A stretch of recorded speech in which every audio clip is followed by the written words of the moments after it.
You are listening to KSG Podcast. This is a short, crisp, concise, exam-oriented, edited editorial for civil services aspirants. In this podcast, we are going to talk about India standing on global indices. The source for the content is Varun HK's article for the Deccan Herald. India is celebrating its 75th Independence Day this year, and the country has had a long, arduous journey towards reaching where it is. As a nascent country in 1947, India had to fight its way up the ladder of development, facing several geopolitical and local issues such as war with its neighbors, nuclear tests that earned it the ire of its allies, major terror attacks on its soil, internal strife, and much more. All this has been a series of trials and tribulations the country has had to face as it reaches 74 years of independence. Here's where the country stands in the global scale through its presence on 5 indices. We selected India's position on the Human Development Index by the United Nations, the World Happiness Index, the Index of Economic Freedom by the Heritage Foundation, the percentage of women in parliament by the World Bank, and the Globalization Index by the Swiss Institute of Technology. India dropped one spot to 131 among 189 countries in the 2020 Human Development Index after showing a steady rise over the years. By according to UNDP resident representative Shoko Noda, the drop ranking does not mean India did not do well, but other countries did better.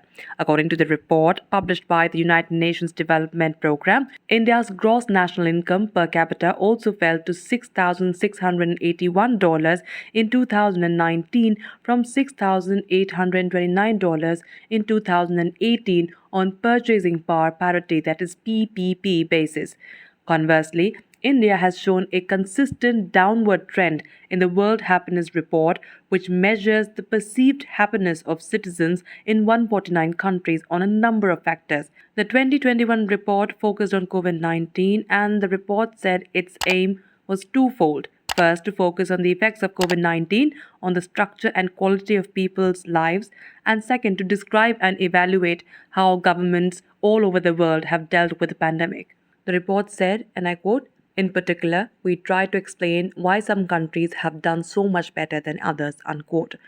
Meanwhile, India ranked 121st on the Economic Freedom Index in 2021, with the overall score unchanged since 2020. According to the Heritage Foundation, which publishes the index, the country made improvements in ease of doing business, which was offset with decline in judicial effectiveness and other factors, leading to the stagnant placing.